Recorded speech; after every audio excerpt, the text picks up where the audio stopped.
ఇక్కడ తెలుగు నెలలు 8ంటికి గురువు లఘువు గుర్తించాం. అది ఎలాగో చూద్దాం. చివరి 4ంటికి మీరు ఇంగ్లీష్ లెటర్ యు ఐతో ఆన్సర్ చేయండి కామెంట్ బాక్స్లో. ఓకేనా? మొదటివి 2 గురువులు చైత్రము. ఎందుకు? ఐత్వము సున్నతో కూడి ఉంది. వైశాఖం 3 గురువులు. ఐత్వము దీర్ఘము సున్నతో కూడి ఉంది. జ్యేష్టం 2 గురువులు. యత్వ దీర్ఘము సున్నతో ఉంది. ఆషాఢం 3 గురువులు. 2 దీర్ఘాలు సున్నతో కూడి ఉంది. శ్రావణం 2 గురువులు. 1 దీర్ఘము సున్నతో ఉన్నది కాబట్టి.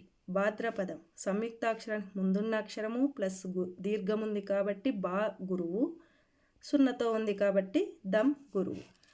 ఆశ్వయుజం ఆకు దీర్ఘం ఉంది ప్లస్ సంయుక్తాక్షరానికి ముందున్న అక్షరం కాబట్టి గురువు. కార్తీకం 1 దీర్ఘం ఉంది, గుడి దీర్ఘం ఉంది. మరి వీటికి మీరు కామెంట్ బాక్స్లో ఆన్సర్ చేయండి. Thanks for watching. Please like, share and subscribe. Bye.